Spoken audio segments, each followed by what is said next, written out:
Let's say we take the point 1 comma 0. Can anybody tell me what your reference angle for 1 comma 0 would be? Here's the terminal arm that goes through 1 comma 0. And your reference angle is the angle back to the nearest x-axis. So how close is that to the nearest x-axis? It's right on it. But it makes sense that your reference angle is 0. Now, according to our diagram, that at 1 comma 0, cos of theta is supposed to be 1, sine of theta is supposed to be 0, tan of theta is supposed to be 0. But you can't actually, if the reference angle is 0, I'm going to draw something that doesn't really exist, but it actually still helps us understand what's happening. Okay? 0 degrees right there. Okay? Does that triangle actually exist? No. But if we think about this point, and it was 0 degrees, this length is 1. This length is 1, because it's 0. They're exactly like that. And this length is 0. And so for a reference angle of 0 degrees, if you did sine, which is opposite over hypotenuse, can you see that you would get 0 over 1, which is 0. And cos, which is adjacent over hypotenuse, you get 1. And tan, which is 0 over 1, you get 1. And you could do this with all of these special ones. The big thing that you're going to learn next year, which I'm going to give you a hint already this year, is that for these points, 1, 0, 0, 1, negative 1, 0, and 0, negative 1, is that your x-coordinate is cos of the angle, and your y-coordinate is sine of your angle. And based on this information, what we're going to do right beside this chart is I'm going to show you the graphs of sine and cosine. So right beside that chart, we're going to start with y equals sine x. And what I'm going to get you to do is we're going to go once around the circle, so 360 degrees, 180 degrees, 90 degrees, and 270 degrees. And we're going to look at the graph of sine. And we're going to use the chart that you have on page 444 to do it. Okay? The first thing on the chart is it said sine of 0 was 0. Then it said sine of 90 degrees was 1. Sine of 180 was back to 0. Sine of 270 is negative 1. And sine of 360. And the sine graph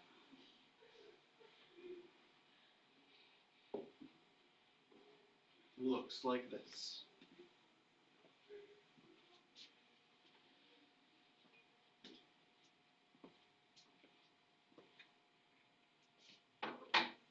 You can even add, if you wanted to, some of the ones you've memorized. Remember that you memorized that sine of 30 degrees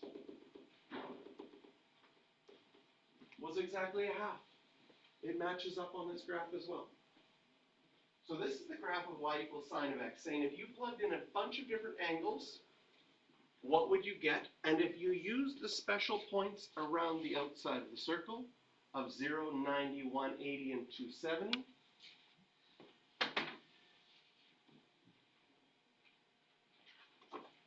and you know that the x-coordinate is cos of theta, and the y-coordinate is sine of theta, that's when the radius is 1. That always happens. That can help you graph your sine graph and your cosine graph. So we're also going to graph our cosine graph right underneath this.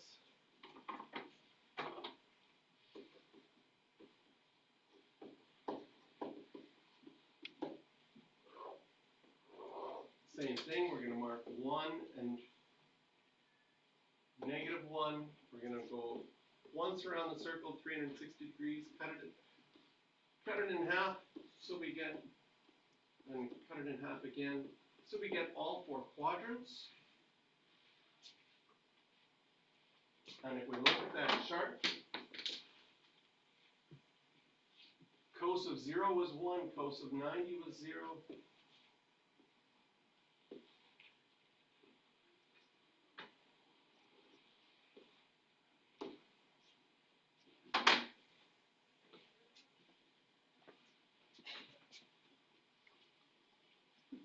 So in addition to knowing the special triangles of 30 degrees, 60 degrees, and 45 degrees, we also need to know, without a calculator, 0, 90, 180, 270, and 360. And those you can get by just having a radius, a length of 1,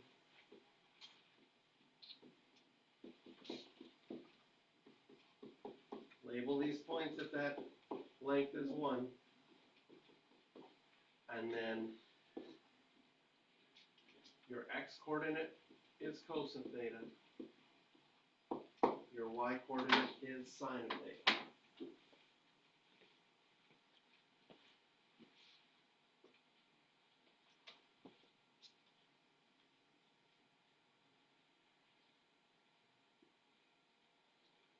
Okay, so with that, and with those 2 graphs, we're going to quickly do example 2.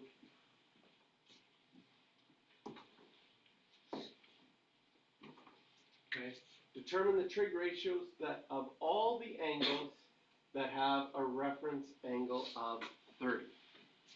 So first of all, there's going to be 4 different quadrants that have 30 degrees as a reference angle.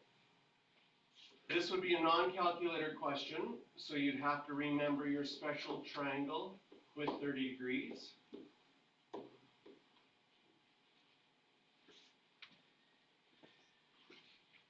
One, root 3, and 2. And then I'm going to just split my page up here. Quadrant 1, quadrant 2, quadrant 3, and quadrant 4. So in quadrant 1, if I draw my quadrants and I labeled my reference angle as 30 degrees, well, that would make that triangle. In quadrant 2,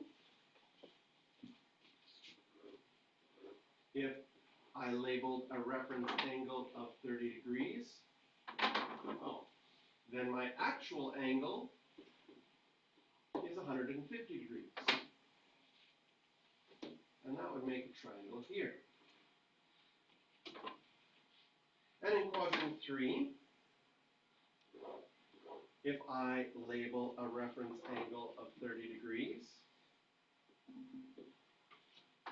that would make this triangle back to the nearest x-axis, and my actual angle would be 180 plus 30, 210 degrees, and finally in quadrant 4, if I labeled a reference angle of 30 degrees, then, this would be 360 minus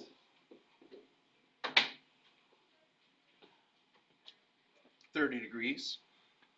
So 30, 150, 210, and 330 are the angles that have 30 degrees as a reference angle. So I'm going to just underline right now all the angles, and I'm going to just list them here.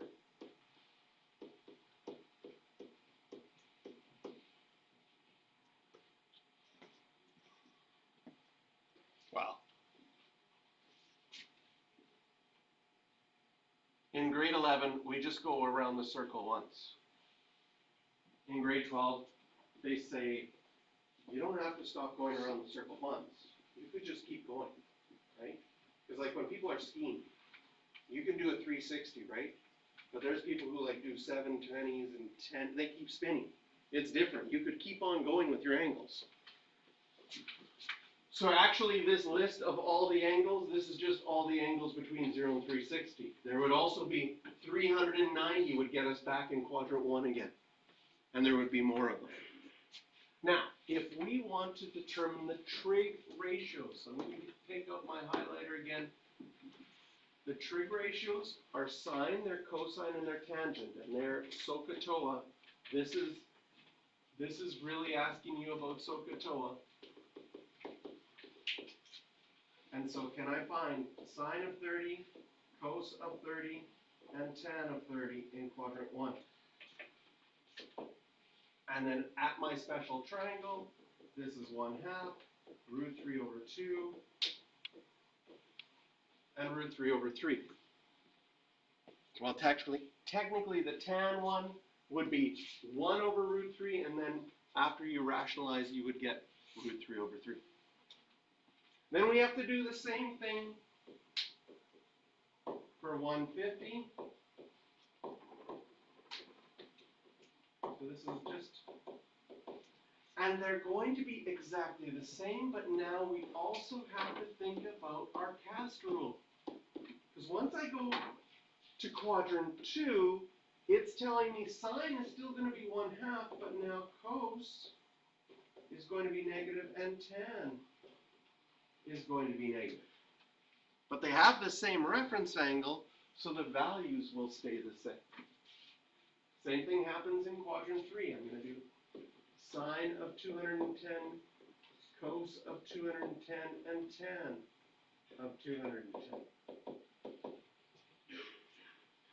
They're going to have the same answers, but now the tangent is the only one that's going to be positive.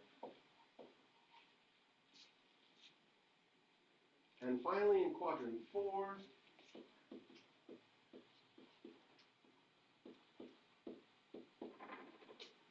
I write the tan ratios for each of these. In quadrant 4, according to cast rule, now cos is the only one that's going to stay positive.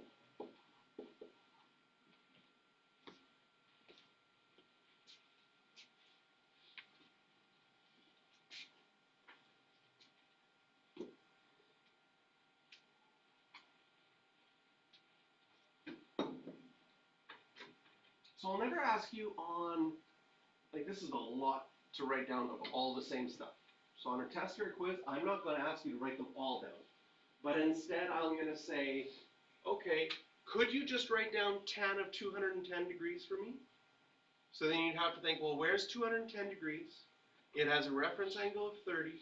This is on the non-calculator part of my quiz or test, so I know it's one of my special triangles. Can I draw that special triangle, and then from there, can I get tangent? Okay, question circle. Circle number 9.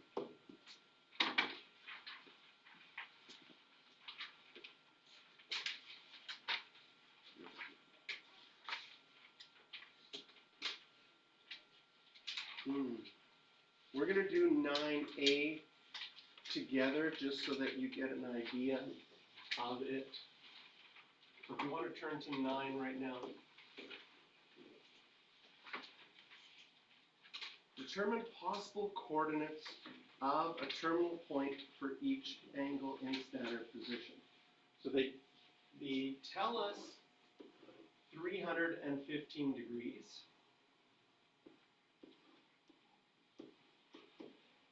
And if we draw 315 degrees, we get a reference angle of 45 degrees.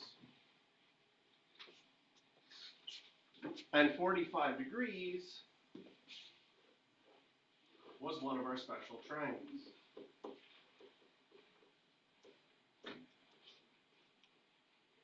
Where we had 1, 1, and root 2.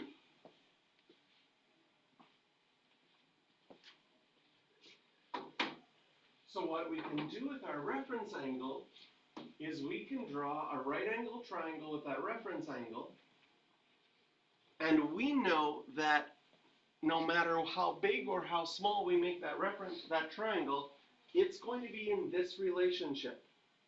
So one of the things I would suggest is just say, okay, I'm going to take this triangle, here's this right angle here. Does it make sense that I could do this?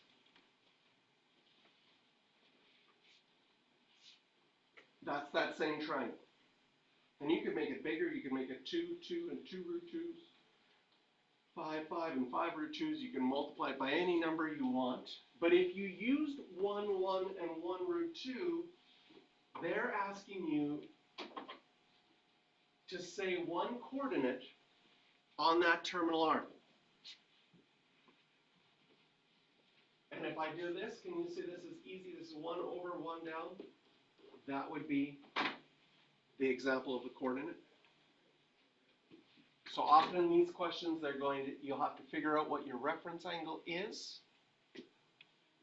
Take your special triangle and draw it with that reference angle on your grid. So I sort of had to flip it to fit it in there.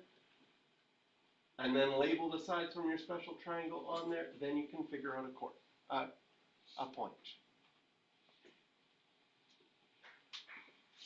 And of course, you could have doubled everything. It would still be the 45 degrees if you doubled everything. And if you doubled everything, that would be, I'll draw it in green, that would be a bigger triangle if it was doubled, right? Then another correct answer for this question, in case the answer key says answers will vary, is because you can have a ton of points on the terminal arm. I just doubled everything, so negative 2 would be another correct answer.